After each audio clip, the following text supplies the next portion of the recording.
otherwise might not be able to travel up where we're at. So we're really, really excited. I'm personally really excited to host Dr. Bob Sanchez. I've known Bob for several years. I've worked with him. I've traveled with him. And he was in the military for 23 years in the U.S. Army, rising to the rank of lieutenant colonel before retiring in 2012. And during his Army career, he served as a commanding officer, an intelligence officer, and an Army Ranger deploying in Iraq, Afghanistan, and Kosovo. He earned numerous awards and decorations and held leadership and command assignments in the 82nd Airborne Division and the 75th Ranger Regiment and the Joint Special Operations Command. It's a huge pleasure for me to welcome, I call him Bob, but Dr. Sanchez to us. He currently resides in Boise, and he is the Vice President of School and Community Outreach. So he's able to travel all over the state of Idaho and work with schools and administrators. And so his service to his country hasn't ended after his 23 years in the military, but he continually gives back in the United States. And the work that I've done with him, he and I have traveled to other countries working with schools throughout the world. So it's my pleasure to introduce Dr. Bob to us. And he's going to be addressing us about his experiences and give us some good advice. Well, good morning. Thank you for the introduction, Dr. Frankham. You know, when we think about 2020 and kind of the crazy year that it is awesome that we're able to connect. I think you've mentioned maybe 500 students via Zoom today. But I just want to say thank you to you and the teachers and staff and students for asking me to come spend time with you and to just share some of my thoughts about this special day. I'm going to begin just telling you a little bit about myself, but before I do that, I really want to drive home to everyone that's joined us that I'm speaking to you today from the heart, not only as a veteran, but as a father, a husband, an educator, and as an American. So just a little bit about myself first. You know, I'm a native of Idaho. I was born and raised in Nampa, and the second oldest of a family of four. And so my mother, she was a single parent, never progressed past the 8th grade.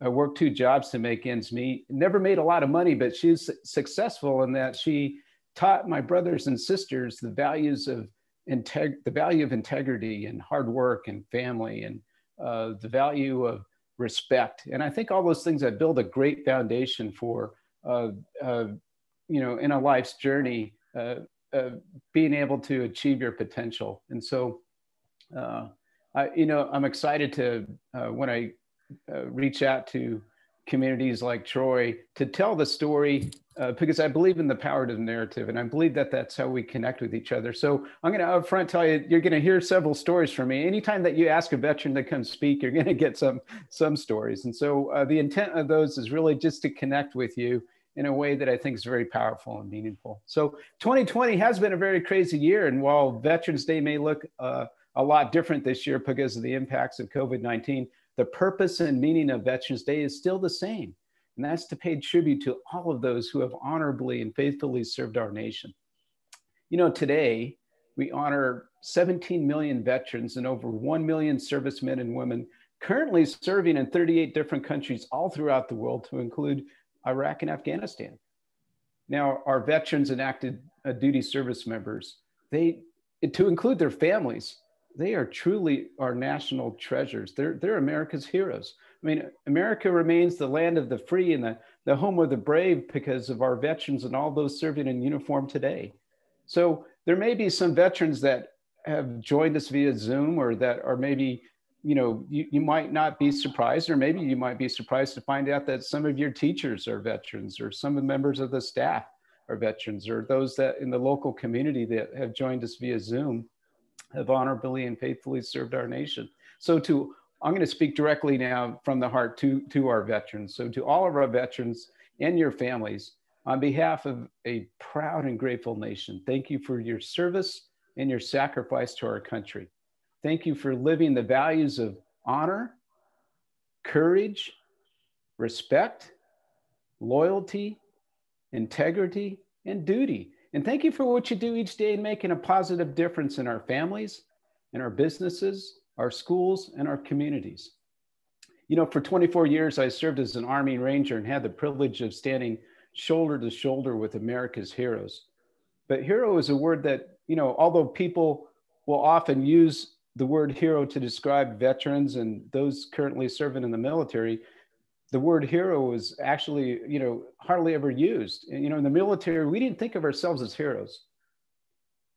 You know, we didn't use that word to describe ourselves and what we did. We used words like duty and selfless service and courage and honor, because those are all central to the job that we did. A very important job to our nation and a very important job to not just today, but to our future. But there are heroes among us, and we know that they come in all shapes and sizes. I'm going to tell a story about a hero, and I'm going to ask Dr. Frankham to show some pictures here, and we'll give him a second to pull that up. So I met a hero, a real life hero. She was 4 feet tall. And just hold on that picture right there, Dr. Frankham, thank you. She was 4 feet tall and weighed about 50 pounds. She's the little girl in the pink dress holding the baby. She, at the time we first met, she was probably, I think, 11 or 12 years old. And so how many students out there that have joined us via Zoom are 11 or 12-year-olds, or, you know, how many girls that we have, you know, that are students that have joined us via Zoom that, you know, might be the same age as this hero that I'm going to talk about. So listen to the story. I was in Jalalabad, Afghanistan, at a refugee camp during one of the most brutal winters ever recorded. And on the very first day, this little girl comes up to me and said in broken English, Meester, you're in danger. You need to leave. You need to leave now. So, I mean, obviously she got my attention pretty quick. Well, come to find out, this little girl and her family were viciously attacked by the Taliban just a few days earlier. Now, unfortunately, she was the only one from her family that survived this attack. And she had walked, I think, almost 3 days without food or water from this remote village to the refugee camp in Jalalabad. She came to warn us because she had just recognized some of the bad guys who attacked her village and killed her family were actually there in the refugee camp. And thanks to this little girl, me and my special operations team, we were able to apprehend these bad guys so that they could never hurt anyone else ever again. Now, during my time in this refugee camp, our mission was to keep the camp safe and secure from attack while also helping to deliver food, water, medicine, and blankets to over 5,000 people who lived in that camp. Now, these were mostly women and children, young boys, and the elderly. During that time, we converted stables into a medical clinic and a classroom where children could go to school. So during my year in the refugee camp, I got to see firsthand what it meant to be a true hero, what really heroism was all about. And for the remainder of my days, I will never forget the heroic actions of a little girl named Asmari, a person who had nothing but gave everything so that others would survive one of the most brutal winters ever recorded in Afghanistan. I watch Asmari get up every morning in the freezing cold to check on all the little boys and girls. Now, my team, we would do these checks 4 times a day. And during these checks, you know, of course, we would do head counts, but we would also ensure that there were no bad guys in the camp, that we'd be given medicine and food and blankets and water. As we'd be getting up, like, you know, 1 or 2 o'clock in the morning when it was freezing cold, you know, here are these Army Rangers with night vision devices and other equipment, and we're getting ready to go out, you know, to do these checks. And through these night vision goggles, we could see this little girl, Asmari, already out there checking on these little boys and girls. She would have a blanket and a coat and, you know, like a bag of, like, I think, bottled water and some food.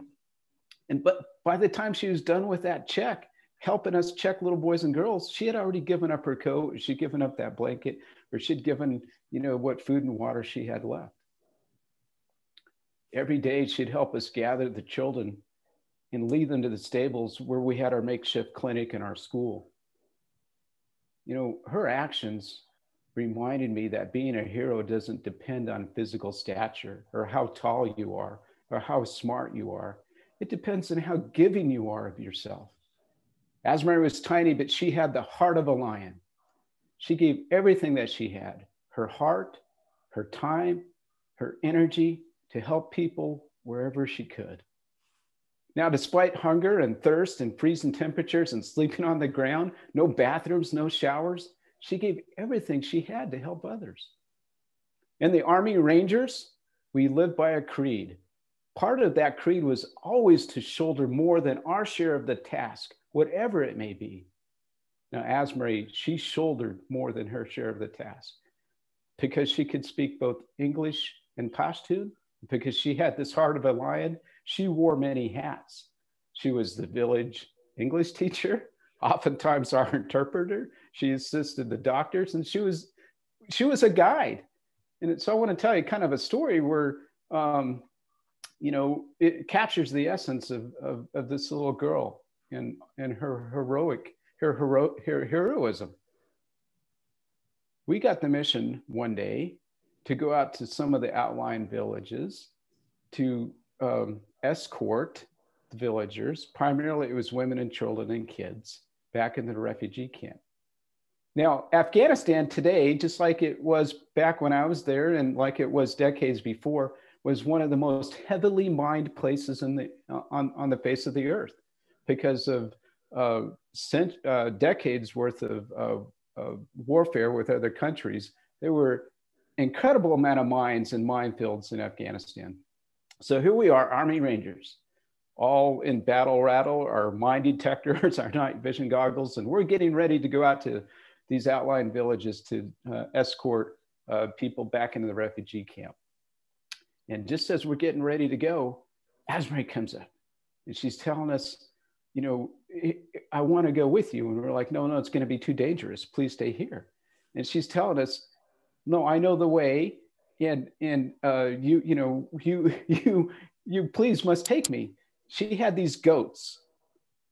And what she ultimately convinced us to do was to have her come with us, put these goats out in front. And if a goat blew up, then we knew that there was a mine there and not to go there. As crazy as that sounds, this is how the people of Afghanistan have been doing things for decades. And so we safeguarded her. We had a patrol around her. We put the goats out front, and we were able to get to the village and escort these women and children back to the refugee camp. Our world needs more heroes like Asmari. And I look at young people, little boys and girls, and young men and women across our state of Idaho and other places where I go to visit. And I see, heroism displayed every day. And I'm thankful for those that make the deliberate decision to improve the lives of others. Our world, as we seek to grow and develop more heroes, we need you. I'm speaking directly now to the students. We need you to be heroes. And you can be a hero. You can be a hero to your family, to your friends, to your school, to your community. There are so many ways for you to be a hero today. Serving in the military is not the only way. There are many others. Volunteering in your community is one way. You can be your hero to your teachers, to your parents, to the police, to the firemen, and to veterans by simply saying thank you and showing appreciation for what they've done for communities, for families, and for this nation. That small act of kindness goes a long way. You can reach out individually to help a friend or a family member who's in need. Oftentimes, being a hero is about sacrificing and giving part of your time, your energy, your skills and talents and passions to something bigger than yourself. Look around your community and ask yourself, how can you help? Who is sheltered in their house trying to protect themselves from COVID? And can you rake their leaves? Can you shovel their walk? Can you make a grocery run for them? How are your parents doing? Is there something that you can do to lighten their load? You know, people are hurting right now. Veterans are hurting. You probably have friends that are hurting. How are your friends doing? Do you have time to check with them? Do you make time to check in with them? If you see someone hurting, reach out to them. If you are hurting or feeling depressed, be a hero to yourself. Talk to a friend or a teacher. Tell them, I don't feel great. I feel bad. We all need each other right now. And I challenge you to find a way to be a hero today. This is the legacy that all veterans and their families have given to America. Continue their legacy as they pass it on to you. Our world will be better because of you. If you accept this challenge right now, today, you will honor our veterans as you pick up the mantle and be a hero to your friends, to your family, to your community. Our world needs more heroes. Be a hero by making a positive difference in the lives of others. I'm going to pause there, and I'm going to ask Jake to filter through some of those pictures real quick. Because I believe a picture says 1,000 words, and these pictures communicate volumes about heroism and heroic acts. When you look around, you see heroes all around you, whether they're your friends, your teachers, members of the staff, community members, parents. Thank them for what they do each day. Thank them for the investment that they make in you. Be inspired by them. Be inspired by their actions. Be motivated to help others.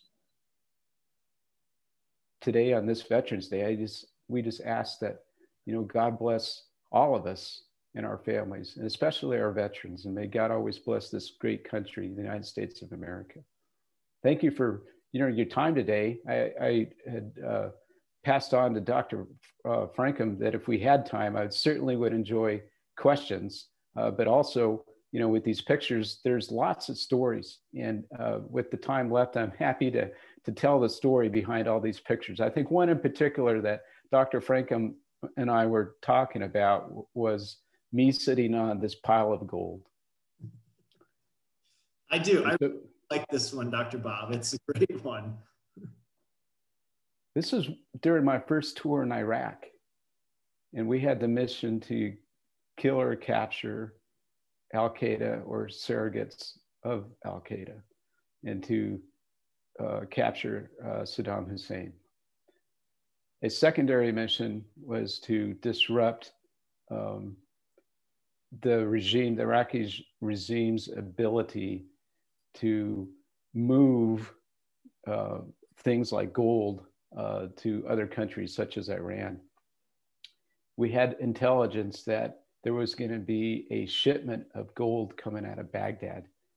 And so for weeks, we had surveillance on what we call lines of communications or highways, and using sophisticated sensors and drones and eavesdropping devices and these kinds of things. We were looking for these, what we call them jingle trucks, because they're these big, like 5-ton trucks that had, they were decorated with ornaments. And they would make the truck jingle when it moved, and so that we called them jingle trucks. Well, we came across several trucks jingle trucks that appeared to have nothing but debris and trash in the back. And we stopped them at a checkpoint, and we sent our team up to speak to the driver and the people that were in the truck. And what the bad guys didn't know is that the people that we sent up there to talk to them, to check them out, they were fluent in several different languages. And so when the driver and the other bad guys were talking to each other to say, hey, we can't let them unload this truck. They're not going to ask us to unload it anyway, because it looks like just a bunch of trash. We could tell by the reinforced axles of the trucks that there was a lot of heavy, material in that truck, and that the axles have been altered, to accommodate for that. And so when we asked them to get out and we started to remove the debris from the truck, we found, now for whatever reason, I don't know why it came out to this number, because we counted them 3 different times, 999 gold bricks. Now these weren't pure gold. This was gold that they had melted down and formed into bricks. but 999 gold bricks. We counted them 3 different times, put Logmar labels on them. As we palletized it and got ready to ship it off to Fort Knox on these cargo planes. What an odd number, 999 gold bricks. And so, you know, me and my team kind of looked at each other, and to this day, we still joke about who has that one gold brick, you know, so it becomes an even thousand number. But that picture of me is sitting on a pile of gold that at that time was yet to be counted. And, you know, you think about heroic acts and, you know, these men and women that serve in uniform and how they make incredible, you know, huge differences every day. This one, you know, few minutes, a brief moment in time at a checkpoint resulted in the seizure of 999 gold bricks. There are so many stories like that happens each and every day in the military that just so phenomenal, absolutely phenomenal. And when I look back on my time, you know, I would do it all over again because it far exceeded my expectations personally and professionally. Not that I ever set the bar low, I set it very high. And I think that those moments in uniform, you know, especially on Veterans Day, as I reflect back, are just so precious to me. It's just a reminder to me that all that is noble, all that is right about our world, we can connect those dots back to our veterans and those young men and women serving in uniform today. I think with that, I'll pause, Dr. Frankham, and if there's any questions people might have or comments, if we have that ability on Zoom, I'm happy to answer any questions. Yeah, I think if people want to have a question, they can put it in the chat box at this point, and we can read it and see if we're able to answer those questions. So classes and students, you can put that in there. If you do want to raise your hand and we can hear you and see you, you can raise your hand also. Raising your hand on the bottom of your Zoom screen. One question that Morgan had in our high school: how long were you in Iraq? And yeah, and what was your main mission there? Great question, thank you. So I was in Iraq twice. I had 2 tours, and my first tour was at the beginning of the war in March of 2003. I actually parachuted into Iraq with 1,000 paratroopers from the 173rd Airborne Brigade. It was the largest parachute assault since World War II. We had 19 C-17 aircraft that was part of the assault formation. And so our mission was to defeat the Iraqi army and to block the northern part of Iraq from any egress or, you know, ways for the Iraqi army to escape. That mission, we achieved that mission within weeks. And then we shifted to another mission that was to go to Kirkuk to protect the oil fields. And so as we moved over to Kirkuk to protect the oil fields, I remember clear as day, we're on this major highway attacking to the south, and all these vehicles are pouring out of the city.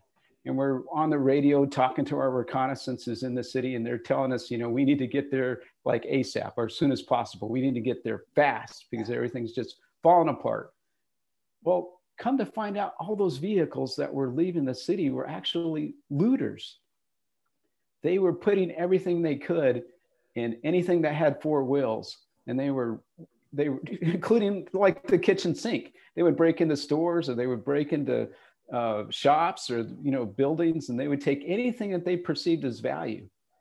They were even taking the copper wire out of power lines, and so you had this mass exodus coming out of the city. At the same time, you had the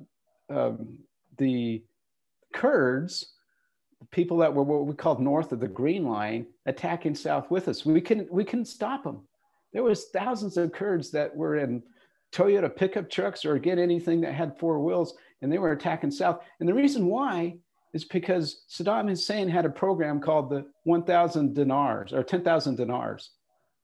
And it was an Arabization program where he would forcibly remove a Kurd from their business or their home, and he would give it to an Arab plus give them 10,000 dinars. And so you had all these Kurds that wanted their house back. They wanted their business back. And so they weren't wearing uniforms. The Iraqi army ditched their uniforms. And so when we got into the city, you had all this fighting going on. No one's wearing uniforms. It's night. We're looking through night vision goggles, trying to sort all this stuff out. Well, eventually we did. And we got to the oil fields and we're able to protect, the oil fields from any harm or destruction. And that was our mission for the longest time. No such thing as an IED on the battlefield at that time. After we secured the oil fields, it was kind of this eerie calm. And then we kind of had some uprisings with the Sunni uprising and some other, foreign actors, bad guys coming into Iraq to want to cause some trouble. But that was about the time that we're getting to rotate out. So that was my first tour. Several years later, I went back, and this time my tour was to actually train the Iraqi army and to train their law enforcement. And so I spent most of that time, and it was a much different Iraq. Now we had IEDs on the battlefield, and we had pretty good degree of peace and stability, but we were working hard on to train the Iraqi army and to train their law enforcement. So those were my 2 times in Iraq. I hope I answered your question.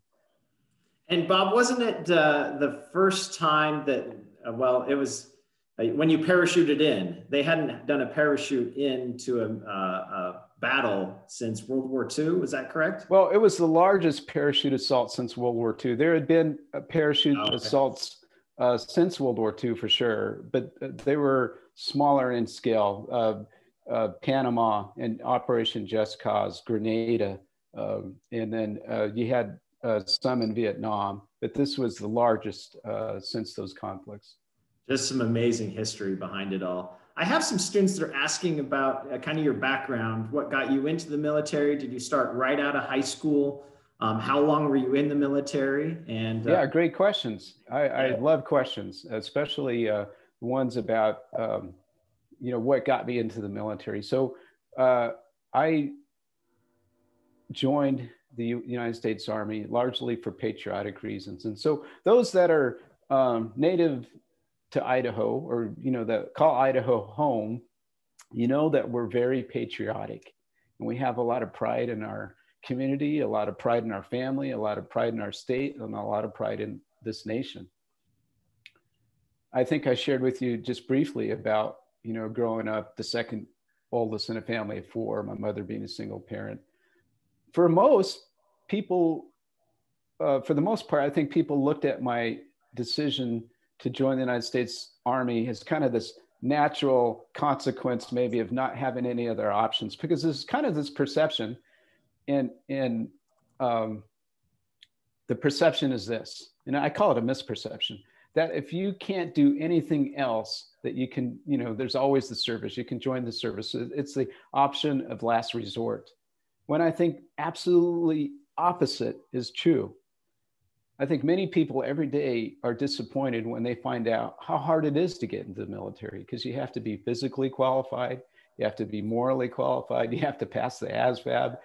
There are so many, gates that you have to go through. For me, it was patriotic reasons, and my path into the military was actually at Boise State University through Army ROTC. And I applied for an Army ROTC. It was called a Green to Gold Scholarship. And I got the scholarship. At that time, it paid for all your books and all your tuition. And it was, I think the tuition was $500 a semester. and books was probably, I don't know, a couple hundred or something like that. And then when you were done with the ROTC program, you had a commitment. I think it was 8 years for the Army. And that was a combination of active duty and reserves. But because I was a distinguished military graduate, I received a regular Army commission. And it's the same commission that you get out of West Point. And so I think, when folks kind of understand and have an appreciation of the opportunity the military has, the different pathways. I went the officer route, but there's like 300 different pathways to go the enlisted route. You can, our military has the most doctors, the most lawyers, the most mechanics, the most engineers, we're the best equipped, best trained military in the world.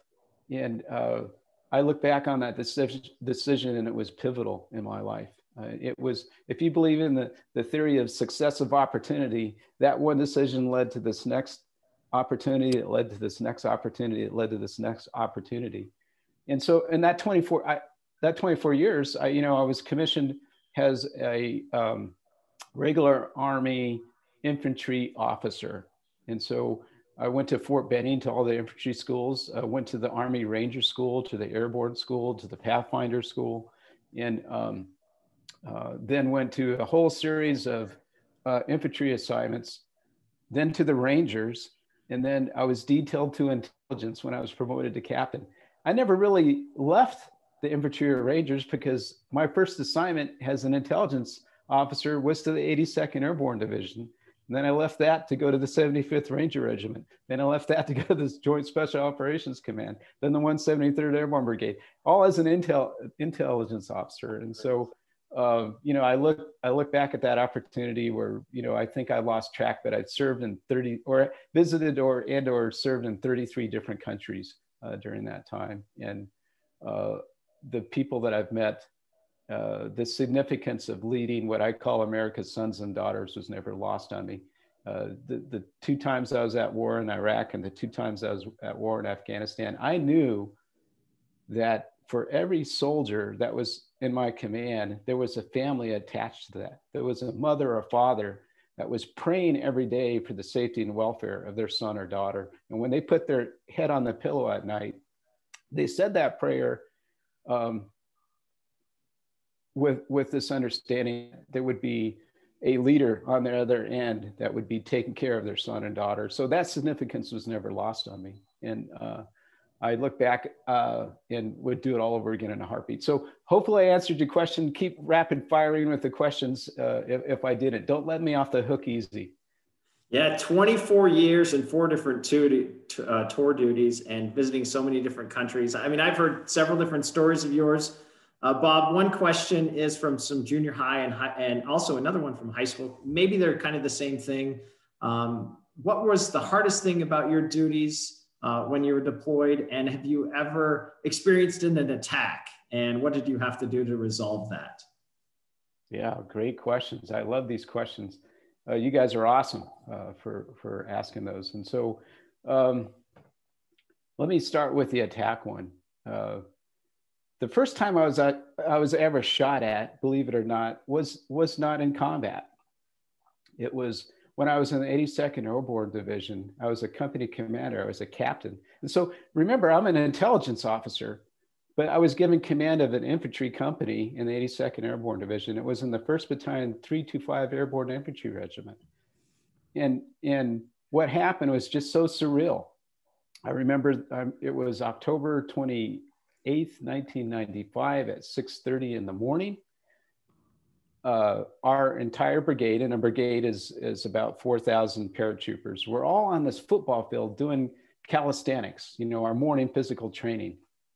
And we do this every time we assume what's called the Division Ready Brigade 1. And that's when you get alerted to go to war. You have 18 hours from the time you're alerted to when you're up in the air ready to parachute into combat. And so it's kind of a team building, esprit de corps thing. We would have the whole brigade on this football field and do calisthenics, and then we'd go on a 5-mile run. Well, that morning, as soon as we finished the calisthenics and we were getting ready to make one big long column, like the largest snake you've ever seen, right? To go on this 5-mile run, I hear pop, pop, pop. And I'm thinking it's probably like a starting gun or something like that. But someone yells, "Get down, he's shooting at you, he's shooting at you." There was a guy in the wood line, a sniper that opened fire, wounded 13 paratroopers, killed 1. I'm sad to say, because it breaks my heart, it was another paratrooper. It was a disgruntled soldier. And that's a whole other story in and of itself.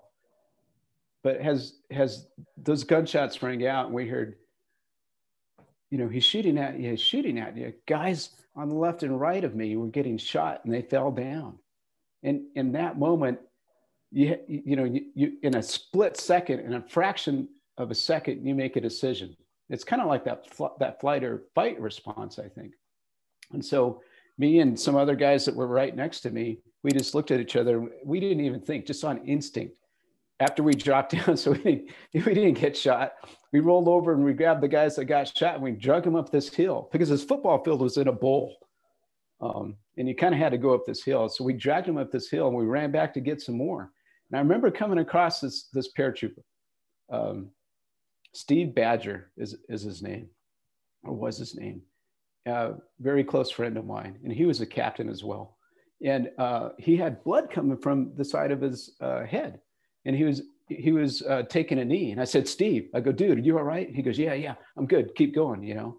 And so we kept going, trying to, you know, assault on the sniper who was in the wood line, because the fog was so thick and you had the stadium lights coming down. All you could see was the muzzle flashes.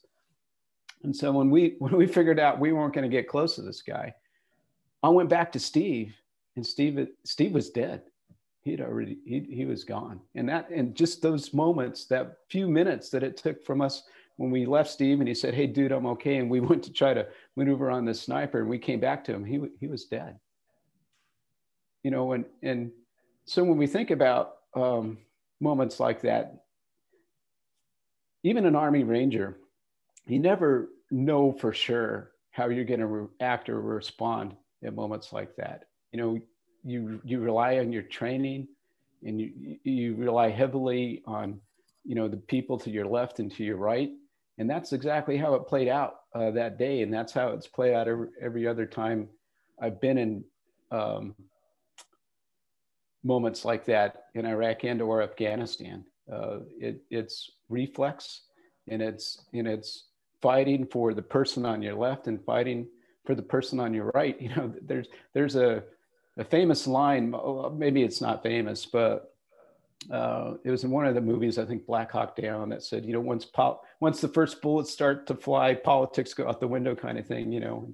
And so in those moments, all you're thinking about is your brothers and your sisters, and you're thinking about taking care of them and getting them out of harm's way and doing what needs to be done, you know, to protect your team. And so thank you for the question. Hopefully I answered that. There's two parts to it though. That was one, and I'm sorry, I forgot if she could repeat, or if you could repeat that other part. The other part of the question, I think you addressed it, is what was the most difficult thing that you had to do in the military?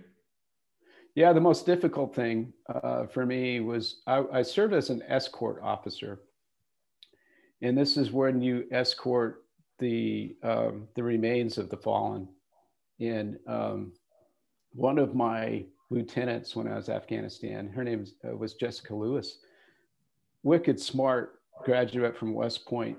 You know, we're sitting on the border of Pakistan and Afghanistan, and we're talking, you know, we had that mission to kill or capture Al-Qaeda or surrogates of Al-Qaeda. We're talking about how we're all going to do this. And, you know, I'm the commanding officer, and I ask the leaders there if they have any questions. And this lieutenant right out of West Point, she raises her hand and she says, hey, sir, I have a question. I'm like, yeah, go ahead. She goes, you know, I think we're going about this all the wrong way. And I kind of listened to her a little bit, and she said, you know, we can kill a terrorist or we can kill a bad guy, and there's going to be another terrorist that comes to take their place, another guy that comes to take their place. What we really should do is think about what the Israelis did in the 60s or late 50s in the Green River Valley, how they desalinated the land and made it fertile so they could produce agriculture and crops. And she just floored me. I mean, she just, you know, was incredibly smart. And as we were doing an operation one time, unfortunately, she was killed in action as a result of an IED. And I escorted her remains back to back home. And I remember giving the flag to her mother and saying, you know, on behalf of a proud and grateful nation, please accept this as a token of appreciation for the honorable and faithful service of your loved one. And her mother gave it right back to me and said, no, this belongs to you. She thought the world of you. And maybe I'll stop there. But that was the hardest thing I ever had to do. Wow. Wow, that's pretty powerful. And you've often talked to me about how the military is such a brotherhood. There's a lot of questions, Bob, about the HHC behind you and the knife next to you. And I mean, it's probably all interrelated to that brotherhood, sisterhood of soldiers. Yeah, the HHC stands for Headquarters and Headquarters Company, and it's one of the companies that I commanded in the 82nd Airborne Division. And so the Headquarters and Headquarters Company, you have a platoon of scouts, you have a platoon of mortars, you have a platoon of medics, you have a platoon of engineers, you have mechanics, you have the people that work in the mess hall, you have all the administrative support. It's a large organization. And that flag is, every unit has a flag like that they put on what's called a guidon or a large staff. And that's what you recognize a unit from. And that's what a unit carries into battle. And so when I departed that command, that's what the members of the command gave to me, was that HHC. That bayonet was given to me from the lieutenants in that command. They considered themselves like the Lieutenant Mafia. And there's a little inscription on there that says, to Captain Sanchez, thank you for your leadership. I'll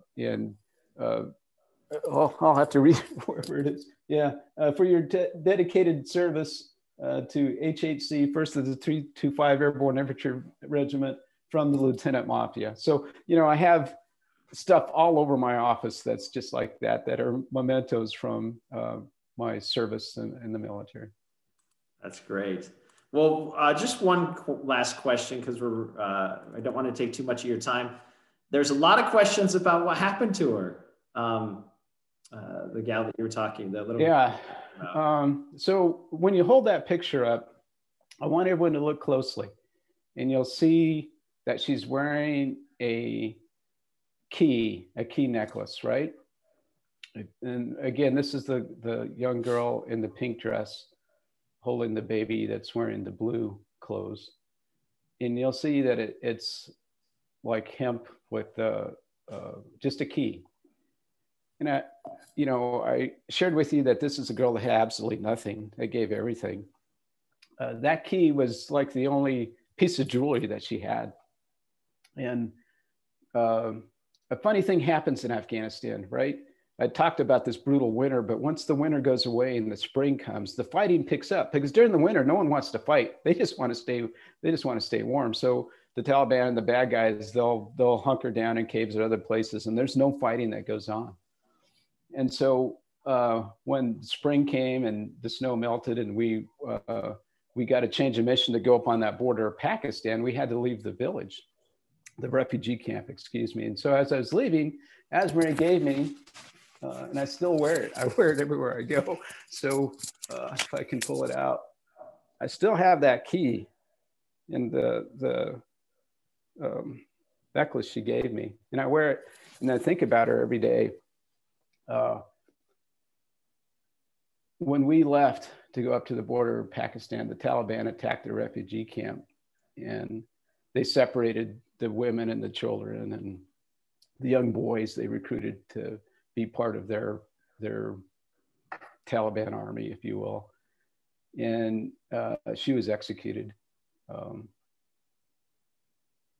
I never saw her again. But, I look at the pictures and I rub the necklace and I think about her quite often and her heroism. And it inspires me and it motivates me. And I share that story with the hopes that it will inspire others and motivate others, that there are people, all throughout this world that absolutely have nothing, but will give everything they have in the service of others. Well, I really don't know if there's anything else that you could possibly add to that, Dr. Bob. That was outstanding. We salute you. We thank you for your service and all the veterans that have served, because they're the ones that keep us safe, and many other people. Is there any final words, Dr. Bob, that you want to give? Well, yeah, thank you for the opportunity to speak with you today. And I just want to reemphasize or reiterate that challenge to each person to be a hero. Our world we need more heroes. So be a hero by making a positive difference in the lives of others. You do that, just that much, the rest will tend to fall in place. So thank you, God bless you, and God bless the United States of America. Thank you, Bob. And just so everyone else knows, there's a slideshow of all the veterans that are associated with our community that all the classes have. please take a few minutes to watch that and just recognize all the great things that our veterans have done. So thank you again. And thank you, Bob, again, for your wonderful messages and you're welcome. Time. I know you're very busy. I appreciate it. You're welcome.